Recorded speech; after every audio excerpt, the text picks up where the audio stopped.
साथियों नमस्कार। सुभाष त्यागी, प्रिंसिपल, त्यागी international school, धोज, Faridabad. आज आपके सामने कोई खास मकसद लेकर के मैं आया हूं। इस वीडियो को पूरा ध्यान से सुनना है, देखना है आखिर तक, और इसको जन जन तक पहुंचाना है, क्योंकि ये बहुत ही अहम मुद्दा है आज के डेट में। हवा चली जब से पश्चिम की, भूल गए पुरवैया को, शहर में आकर भूल गए हम अपने गांव के भैया को। साथियों, जब से पाश्चात्य संस्कृति को हमारे बच्चे अपनाने लगे हैं, हम अपनी भारतीय संस्कृति को भूल गए हैं। नैतिक मूल्यों में गिरावट आई है, हम अपने परंपराओं को भूल गए हैं, और शहर में जब से आ गए हैं, शहर में आकर के जब से बसे हैं, हम अपने गांव के भाइयों को भूल गए हैं, परिवार को भूल गए हैं। मैं ये नहीं कहता कि प्रोग्रेस नहीं करनी चाहिए, प्रोग्रेस करनी चाहिए, आगे बढ़ना चाहिए। शहर में जाएंगे ही जब प्रोग्रेस करेंगे, लेकिन इसका मतलब ये नहीं है कि हम अपने परिवार को भूल जाएं। परिवार को याद रखना है। साल में 6 महीने में जब भी टाइम मिले, हमको अपने परिवार के साथ बैठना चाहिए, उठना चाहिए, खाना चाहिए, एक साथ मिलना चाहिए। इन सब बातों को लेकर के हमारे मन में बहुत सारे प्रश्न आते होंगे, बहुत सारे प्रश्न आते होंगे। जैसे पहले जैसी कोई चीज नहीं रही, हवा नहीं रही, मिलना जुलना नहीं रहा, बोल चाल नहीं रही, बच्चे नहीं रहे, ऐसी बहुत सारी चीजें हमको हमारे माइंड में ऐसे प्रश्न आते होंगे।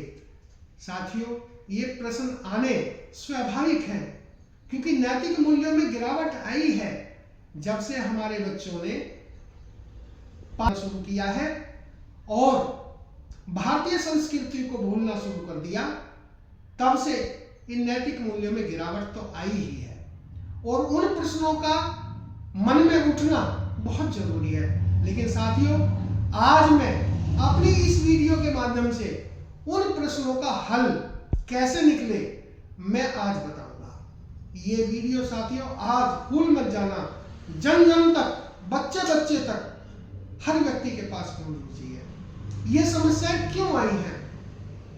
ये समस्याएं तब से आई हैं जब से हमने एकांकी परिवार में रहना शुरू कर दिया, एकल परिवारों में रहना शुरू कर दिया।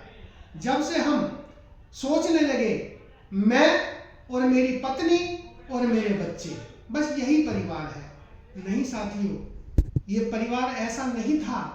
दादी नानी की गोद में बैठ करके हमारे बच्चे कहानियां सुनते थे, संस्कार आते थे। अब नानी की गोद मिलती नहीं बच्चों को, दादी की गोद मिलती नहीं बच्चों को। पहले हम संयुक्त परिवारों में रहते थे, जहां दादा भी रहते थे, दादी भी रहती थी, ताऊ रहते थे, ताई रहती थी, चाचा चाची रहती थी, भैया रहते थे, भाभी रहती थी, बहनें रहती थी, बच्चे रहते थे। एक संयुक्त परिवार था, सब मिल बांट करके काम करते थे, खाना बनता था, सब भोजन करते थे, खाना खाते थे। ये सारी परंपराएं थी। लेकिन जब से पाश्चात्य संस्कृति आई है, उसका इतना बुरा असर पड़ा है कि हमने उन परिवार के सदस्यों को नेग्लेक्ट करना शुरू किया है। इस समस्या का हल साथियों तभी हो सकता है जब हम दोबारा से एक संयुक्त परिवार की कल्पना करें, एक जगह रहने की कल्पना करें। आप रहें कहीं भी, मैं ये नहीं कहता कि आप गांव में रहें, मैं ये कहता हूं कि मन भेद नहीं होना चाहिए। मतभेद हो सकता है, लेकिन मन भेद नहीं होना चाहिए। अगर मन भेद हो गया तो मनों में फटाव आ जाता है, मनों में फटाव नहीं आना चाहिए। हम दोबारा से आकर के गांव के बीच, गांव के लोगों में रह सकते हैं, बात कर सकते हैं, मिलना जुलना कर सकते हैं, फोन कर सकते हैं। गांव को नहीं भूलना चाहिए। शहर में चलेंगे कोई बात नहीं, अच्छी बात है, आपने प्रोग्रेस की, लेकिन अपने गांव को नहीं भूलना चाहिए, अपने गांव के भाइयों को नहीं भूलना चाहिए, शहर में आकर अपने गांव के भैया को नहीं भूलना चाहिए। साथियों, दोबारा से एक बार फिर कहना चाहूंगा कि शहर में आकर भूल गए हम अपने गांव के भैया को, हवा चली जब से पश्चिम की, भूल गए पुरवैया को, अपने देश की संस्कृति को, अपने भारतीय संस्कृति को, कभी नहीं भूलना है। उन नैतिक मूल्य में गिरावट नहीं आनी चाहिए। सब कुछ काम करते हुए भी हमने अपने भारतीय संस्कृति को नहीं भूलना है, उसको जीवित रखना है साथियों, आगे तक ले जाना है। धन्यवाद, थैंक यू।